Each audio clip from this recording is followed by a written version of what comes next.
Hey everyone, I'm Karen. I say, taking a deep breath as my fingers nervously twist the gold band on my left hand. Where do I even start? I guess at the beginning, right? I'm 32, living in a cozy suburban home with my husband John.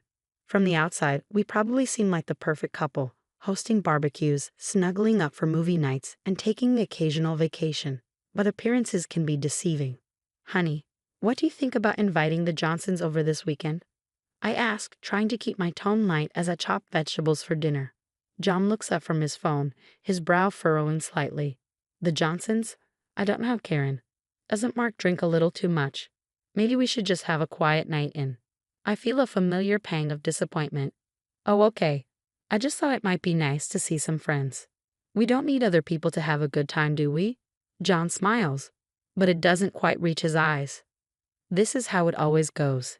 Any suggestion I make is subtly shot down, always with a seemingly reasonable excuse. It's been happening more and more lately, and I can't help but wonder when things started to change. I remember when John and I first got married, he was so supportive, always encouraging me to chase my dreams.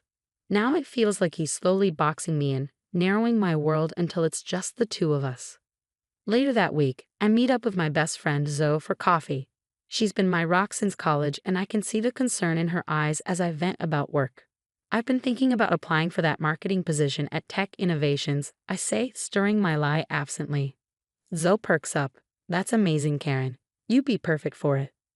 I smile weakly. Yeah, but I'm not sure if John would be on board. He thinks I'm already working too much as it is.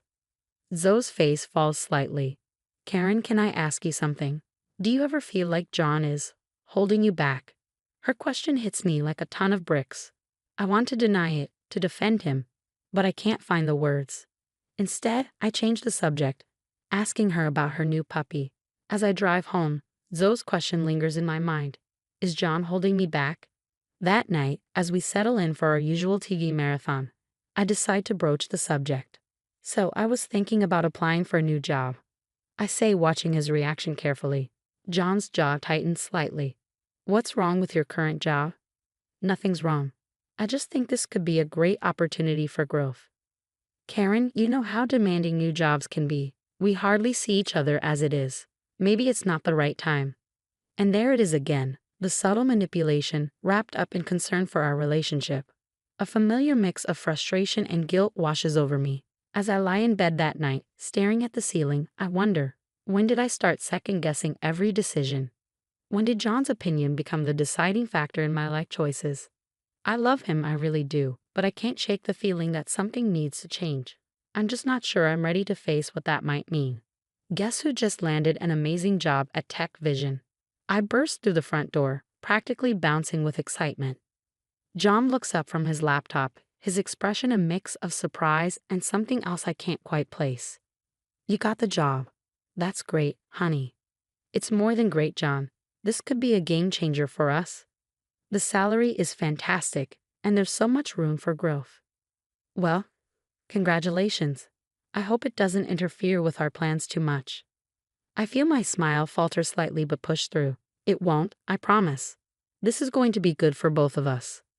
As the weeks pass, I throw myself into my new role.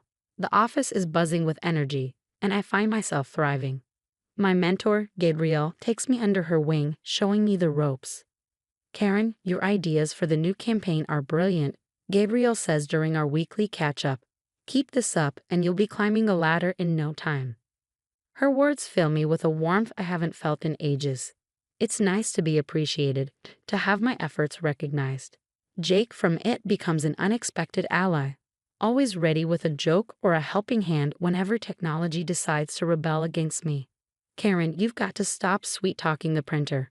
It's making the other machines jealous, Jake quips one day as he fixes yet another paper jam.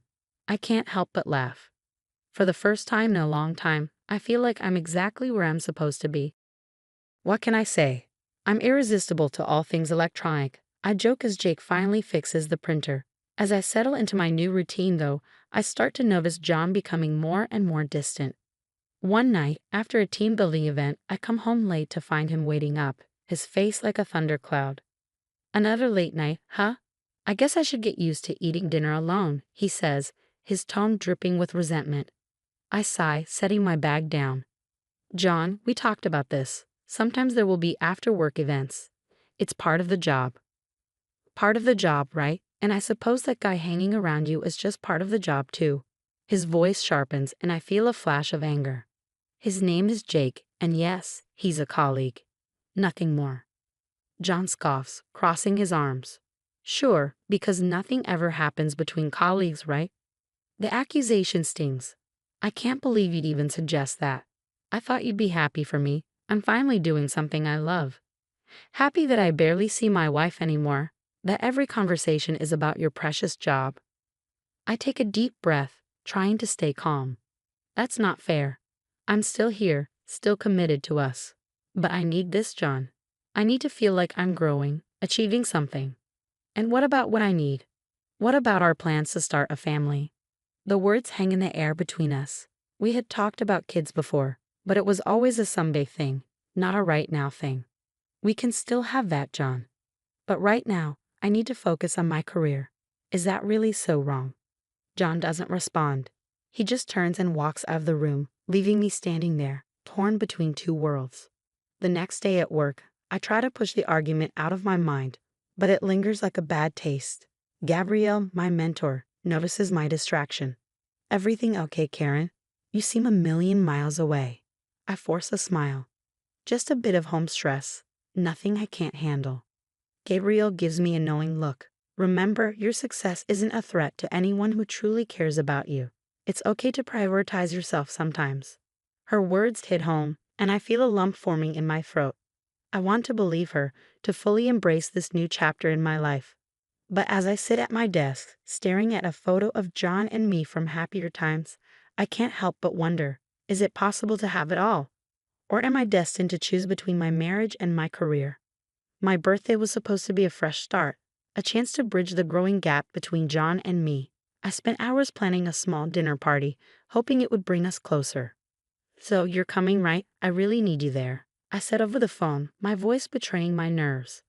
Wouldn't miss it for the world. Honorable want me to bring anything. I laughed, feeling a bit lighter. Just your charming self. And maybe some of that wine John likes. As I finished setting the table, John walked in, his face stormy. We need to talk, Karen. My heart sank. Can it wait? The guest will be here soon. No, it can't. I want you to quit your job. I froze, nearly dropping a plate. Quit? John, what are you talking about? You're never home. Always with your work friends. I bet that Jake guy is just waiting for his chance. I couldn't believe what I was hearing. That's ridiculous. I love my job, and there's nothing going on with Jake or anyone else. What about our home? When's the last time you cooked a proper meal, or did the laundry? The doorbell rang, interrupting our heated exchange. I plastered on a smile and welcomed our guests, trying to act like everything was fine. But as we sat down to eat, the tension was unbearable. Zoe kept shooting me concerned glances while Gabrielle tried to keep the conversation flowing. Karen's been doing amazing work, Gabrielle said with a smile. We're lucky to have her. I saw John's jaw clench. Yeah, lucky you get to see more of my wife than I do. An uncomfortable silence fell over the table. I cleared my throat, desperate to change the subject. Who's ready for cake? As I brought out the beautifully decorated cake, John suddenly stood up. No one's having cake until we settle this. Karen, it's your job or me. Choose. I stared at him, shocked. John, please, not now. Not like this. Choose, he shouted, causing everyone to flinch. Tears welled in my eyes, but I straightened my back. I choose my career, my independence. I choose me. What happened next felt like it unfolded in slow motion. John's face twisted in disbelief. Zoe gasped quietly. I stood there, heart pounding, watching as the man I once thought I'd spend my life with stormed out of the room, slamming the door behind him. The silence in his wake was deafening. John's face twisted with rage, and before anyone could react, he grabbed the cake and smashed it onto my head. Frosting dripped down my face as I stood there, humiliated and heartbroken. Our guests gasped in shock, and Zoe rushed to my side, her eyes wide with disbelief. Karen, she exclaimed, pulling me toward her as I wiped frosting from my eyes. Through the sugary mask, I saw the stunned expressions of everyone around me, and the cruel satisfaction on John's face. It was like I was seeing him clearly for the first time. I couldn't stand it any longer. I fled the house, hearing Zoe call after me, but I kept running, my heart pounding in my chest until I collapsed onto a park bench. Sobs racked my body, the weight of years of frustration and heartbreak crashing down all at once. A gentle hand touched my shoulder, and I looked up to see Zoe, breathless but full of concern.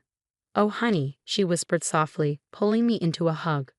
I cried in my best friend's arms, covered in cake and streaks of mascara, finally realizing that this was more than just a bad night. This was the culmination of years of subtle control, manipulation, and emotional abuse. "I can't go back," I whispered. "You don't have to," Zoe assured me. "You can stay with me as long as you need."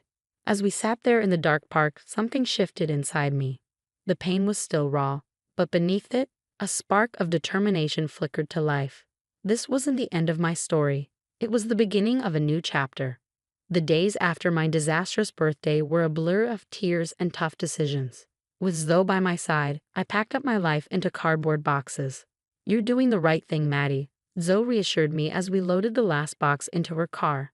I nodded, taking one final look at the house I once called home. "I know, it's just hard." At work, I threw myself into projects, finding comfort in the support of my colleagues. One day, Gabrielle pulled me aside, her face serious. "Karen, John's been calling the office, making accusations." My heart sank. "What kind of accusations?" "Nothing we believe." "Honey, we've got your back." True to her word, the company stood by me, and as John's lies fell apart, I began to find my footing again. I thrived in my work, my confidence growing as I rebuilt the pieces of my life. News of John trickled in over time. He had lost his job, alienated his friends. Then, one evening, I received a call from a mutual acquaintance. "Karen, thought you should know, John's been arrested for a DUI." I felt a complex mix of emotions, sadness, relief, a twinge of guilt, but mostly, I felt free. Later that night, I sat on Zoe's balcony, looking out at the city lights. I thought about the woman I was a year ago, trapped in a toxic marriage, and the woman I had become, strong, independent, surrounded by genuine love and support. My journey hadn't been easy, but it had led me here, to a life full of possibilities. As I sipped my tea, I made a silent promise to myself, to never again dim my light for anyone, and to always choose my own happiness. The future stretched out before me, bright and full of promise, and for the first time in a long time, I couldn't wait to see what it held. That's the end of my story.